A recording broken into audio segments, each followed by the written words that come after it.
You have to say they've been remarkably successful.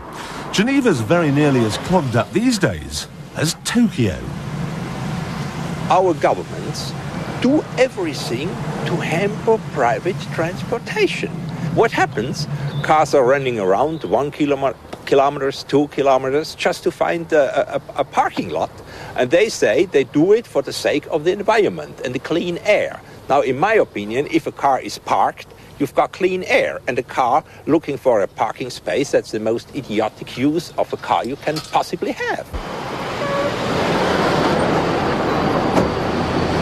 The clever thing about this traffic system in Geneva, where all the cars are squashed into one lane, leaving two free for bicycles and buses, is that we've all got time for a game of chess in between actually moving.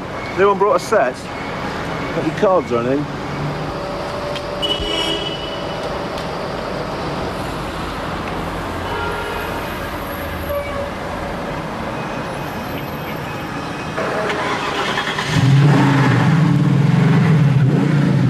The only country I've ever heard of where the population actually voted in a referendum for higher petrol prices.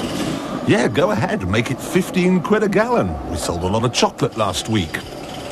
You know, people here do still have supercars, but I can't figure out why.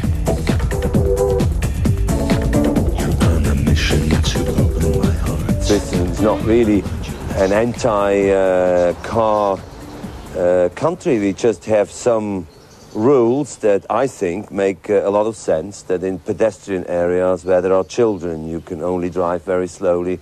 On the highway for pollution reasons you cannot go more than that speed of 120 kilometers, but apart from that, Switzerland is not all anti-car. So take a guess why I'm breaking the law right now. I am. Seatbelt on. And they turned the engine off at the traffic lights. One man was reported to the local constabulary by his next-door neighbour for having bald tyres. Another was fined £25 for running over a bird. Yet another was sent to prison for overtaking in a tunnel. Naturally, this sort of thing does have an effect on Switzerland's car enthusiasts.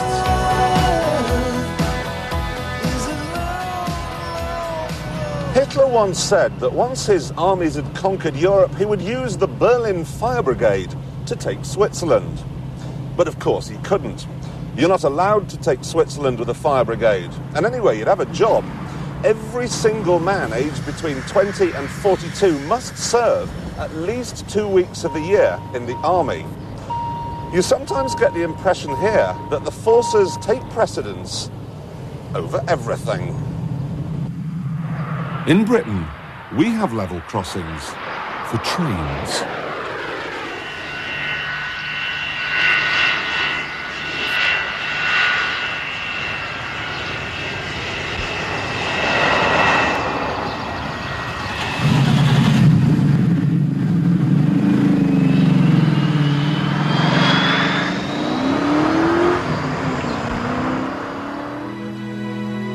Look at this.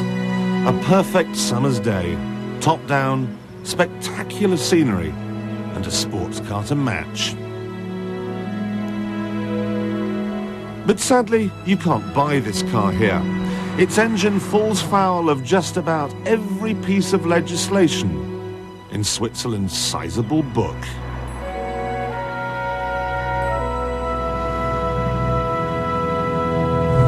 Look at that.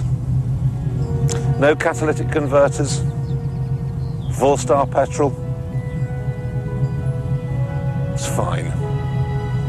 He's perkier than Pinky's mate. I think he's getting bigger. He's blossoming. I reckon a few more minutes of this, he could win the local flower show. Biggest dandelion for miles around. Are the forests in Switzerland dying? No, You're sure? it's a lie. Go out and look at the forest. I mean, this spring they look fantastic. The Swiss forests, they are so lush and green. There's no forest dying. I read some statistic. Actually, Switzerland today has more wooded area than it had 10 years ago.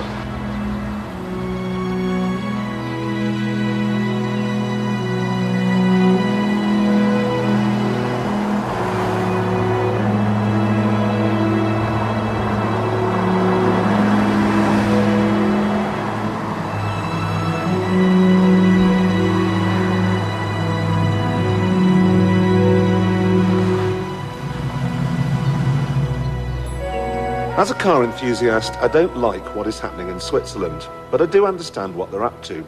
For the most part, they have a very pretty country, and they want to keep it that way. But I must confess, I don't understand Switzerland. The latest craze to sweep the nation is collecting the foil tops from UHT milk cartons. Now, yesterday, I found myself buying this, at great expense, a collection of the rarer ones. I think it's time to leave.